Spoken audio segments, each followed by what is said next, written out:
Hi, what's going on, people? Welcome back to my channel. My name is Mords, and today we're going to be talking about which signings Manchester United should make, could make, would make, I don't know, but in the January transfer window. Before we get into the video, make sure you like, comment, and subscribe. Let me know in the comments as well which players have I missed off, any other signings that I don't even know about. There could be guys in the Turkish league or the Swedish league that I just don't know about. You know what I'm saying? You guys might know a little bit more than me. So let me know in the comments any signings, any potential transfers that Manchester United could make. Hopefully we make the right one. Hopefully we make some signings, because I mean, getting into the video, January right now, it is super important for Manchester United. The team, I mean, if we're looking at a bit of a deep dive into the team, I've spoke about the current state of United already in a previous video. But right now, we are desperate for quality in that team. Now, in terms of how good the players are, the ability of the players, I truly do. I don't believe that the players are as bad as they are performing. I do think it is an environment thing. I think Manchester United, it's kind of like a little bit of a curse. Like, since Fergie left, I don't know what happened. Maybe Yaya Toure came and cursed us. I don't know. Maybe Pogba cursed us. Somebody might have cursed us. But the mentality and the environment of United is just turned into a losing mentality. Not necessarily fully losing, but the mentality to win, that mentality to be the best, to be consistent, it's kind of died over the past 12, maybe more than that, 10, 11, 12 years. And right now, that the players that are playing, they fed into that. And the reason why I'm saying that is there's a lot of players in this team, you know, players like Kobe Mainu, players like Dalot, players like Rashford, players like even who else, Martinez, Onana. These are players that are good players, that they have a lot of quality, and they're good enough to play at a high level of football. I mean, we've seen Onana playing Champions League finals. We've seen Rashford score 30 goals in a season. Kobe Mainoo, in my opinion, is one of the best young players in the world. You know, he's still a teenager, but you know, we've seen recently, this season, last season, the performances, especially this season, actually, the performances have severely dropped off. So, look, I don't think a lot of these players need to be replaced. Some players definitely, yeah, they do need to be replaced, but we do need to bring in some new quality and some fresh players. Let's just bring in some fresh legs. Bring in somebody who's got a fresh mindset. Who's not going to be, you know, accustomed to the United environment, the United mentality already. And hopefully, with Amarim's mindset and Amarim's management, he can develop these players and completely like refresh the team. So the three positions that I feel like United need to look at the most are wing backs, mainly left wing back. Right wing back, we do have a couple options. I think Ahmad and Mazraoui are two good options. However, offensively, Mazraoui isn't the greatest, and I feel like in terms of scoring goals, you need to have two offensively minded wing backs. You know, two players that do want to get forward, because they are your two widest players. For some reason, I know a lot of people, when they think of wing backs, they think of full backs straight away. But you have to remember, it is supposed to be a balance of a winger and a fullback. It's not just a fullback. No, they have to be attacking minded. They have to want to get forward. They have to be able to cross the ball in on the right foot or the left foot. They have to be able to play in the midfield with the, you know, the tens or the eight sitting back, or the sixes, whatever you want to call them. They have to be able to play football. They're not just a fullback. And especially the way our Amarim plays his 3-4-3s, those two wing backs are more wingers than they are fullbacks, you know, especially because in modern football, it's all about possession, keeping the ball. If you've got the ball for most of the game, you're not going to be defending that much. So you'd want your players' best attributes, your wing backs' best attributes, to be more offensive. You want them to be able to keep the ball and to get forward. So that's one of the reasons why I don't think, you know, players like Mazraoui and Dalot, who are more naturally fullbacks, you know, left backs or right backs. I mean, they could both play either side, but naturally they're fullbacks, and they don't have that attacking mentality, that offensive mindset to want to get forward, to want to, you know, be able to put in crosses and running behind and stuff like that. That the wingers or the wing backs that we need them to do. So Ahmad is a good placement there on the right, but then again, he is also very good in the 10. So we can't. I don't necessarily feel like I want him to be forced to play out right wing back for the future when he's so effective in the 10 as well. So yeah, right wing back and like I said, especially left wing back because I don't think we have anyone good enough there. Second position I'd say is a left-sided 10. Like I said before, we've got Ahmad who can play on the right side of 10, but on the left side of 10, the only other players that we have are Rashford, who is leaving in January, Garnacho, who, I mean, it's rumoured that he could leave. I highly, highly doubt it. He's probably going to leave. I don't even think he would leave in the summer, but if he was going to leave, it would be in the summer. But he's definitely not good enough to play or to be our starting right-sided or left-sided 10 right now anyway. Maybe if he stays for the next 3 years, he might get to the level that we need him to. But as of right now, he's not ready to play that position. And lastly, I mean, they're the only two players that are available. Other than that, you're looking at a Mason Mount, he's always injured. Potentially a Bruno, but a lot of times he also plays deeper in the two other midfield options. So we should need an out-and-out left-sided 10. That'll be the second position that I think we need. And lastly, a striker. Now, the problem with United, which is so frustrating, is every time it feels like we've sorted one part of the pitch out, whether it's the midfield, the defence, the attack, it's like the overside somehow manages to become a problem. Like, there's one point where defensively we were good. Like, I was confident early on in the season even. Like, we've had a bad season, terrible season. But I still thought early on in the season that defensively we were all right. Like, we actually had a lot of clean sheets. We had good options coming off the bench. Maguire was a good option. Luke Shaw was, at the time, came back from injury. We had Euro coming back from injury. Obviously, Martinez, De Ligt, Johnny Evans. We had, Mazraoui playing as a defender as well, and he was doing a good job. We had some good options, but it seems like now, all of a sudden, like half of our defense has just gone terrible. Martinez is playing horrible. De Ligt's been injured for a little bit. I think Maguire recently, I don't know if he's extended his contract for another year or he is going to extend his contract, but that's some news that I've heard today even. But yeah, defensively, we've just gone all over the place. And the reason why I speak about the defense, even though I said we need to get a striker, is my main problem before was that we weren't scoring goals, and it still is our main problem, if I'm being honest. We don't have an out-and-out goal scorer. Our best attacking option is Amad Diallo, and after that, we're pretty much hoping that Bruno does something because everybody else is kind of a bit on and off. Like, one game maybe, one game not. And Bruno's getting red cards. Third red card of the season, that's crazy. Third red card of the season. Yeah, that's poor. But yeah, so I would say we need a striker, but it's looking like we might even need to look in the defence again. But like I said before, Maguire did trigger his, I think he's triggered his 1 year extension. So that should be helpful in a centre-back role.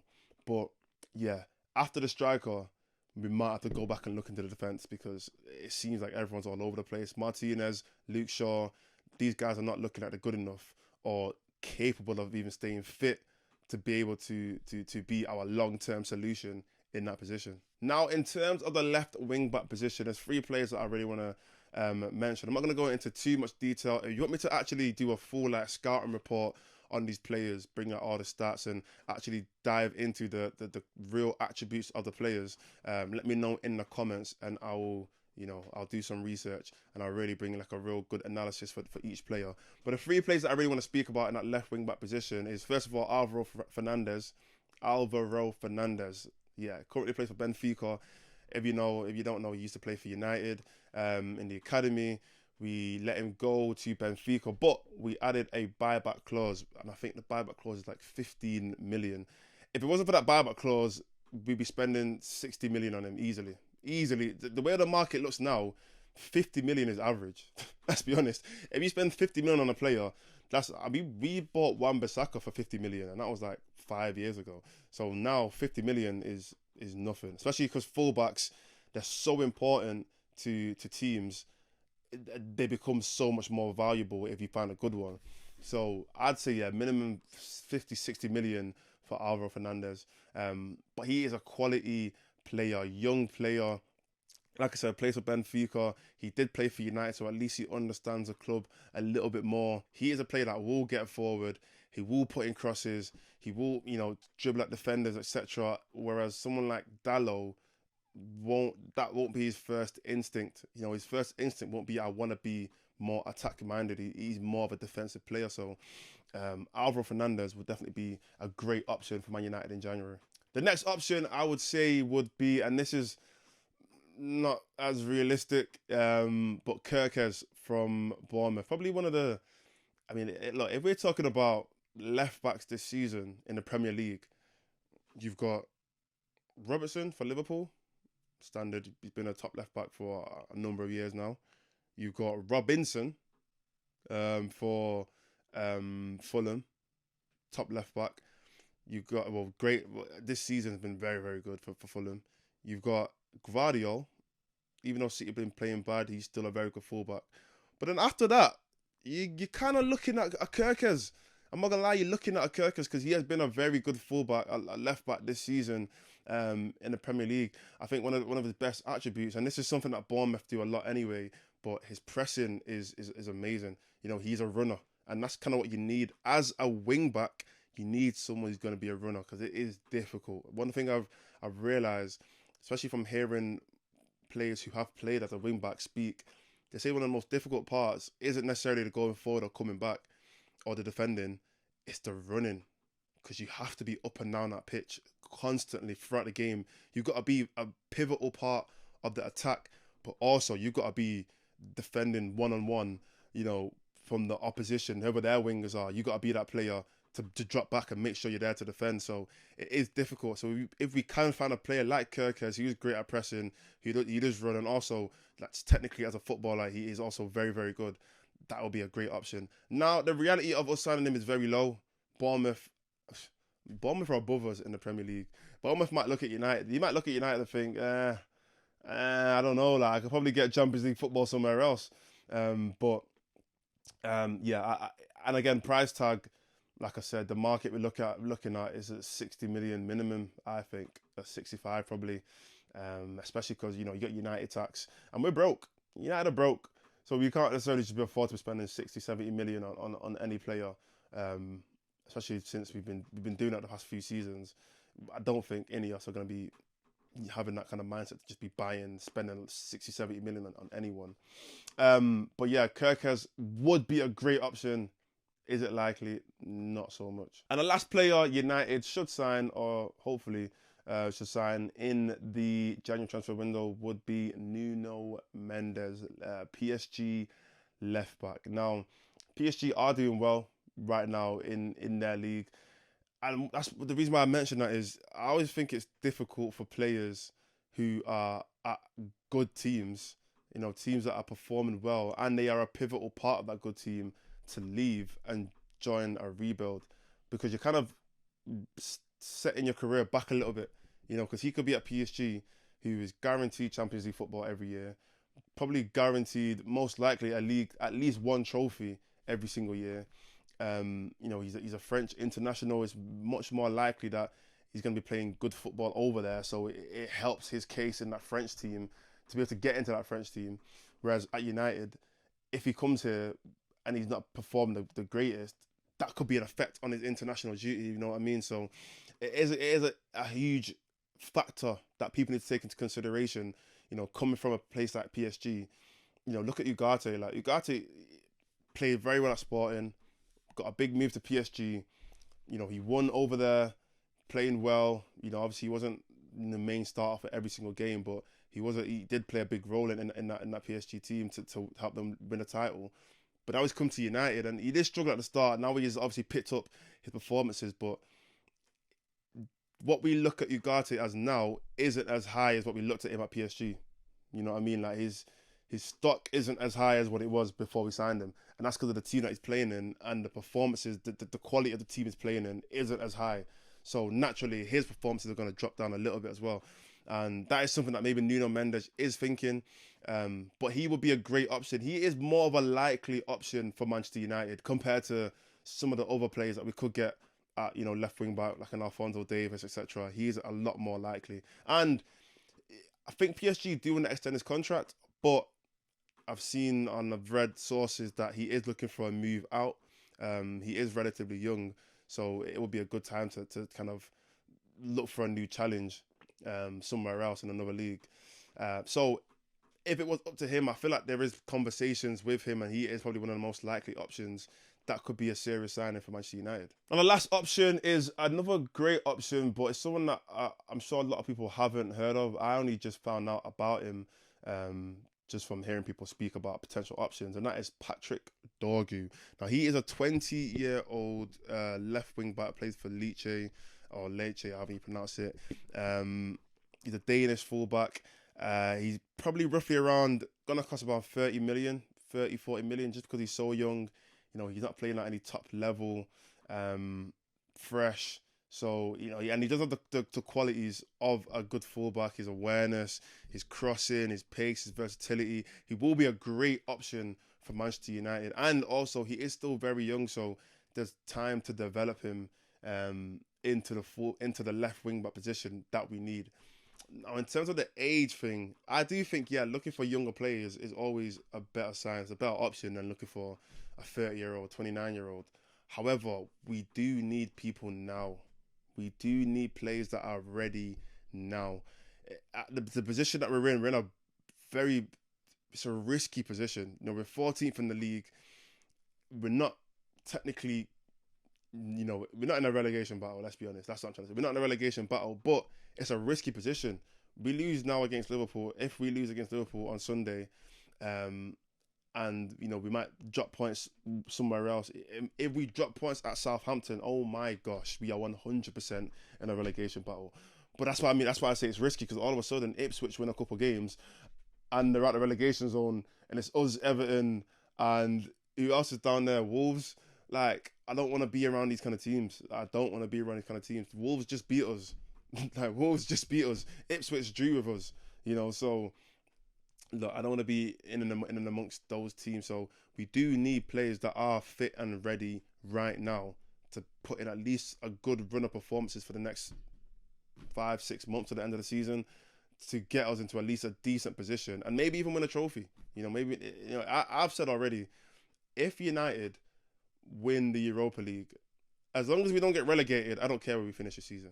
I don't care. I said it was a write-off from the Spurs game. From the Spurs game, that's when I looked at United and said, nah, this is it. Like, we're not going to finish anywhere decent this season. This season is really just a figure it out kind of season. Getting the manager, figure out which players are going to come and go. That's it. So if we go and win the Europa League, get Champions League football, I don't actually care if we finish, as long as we don't get relegated.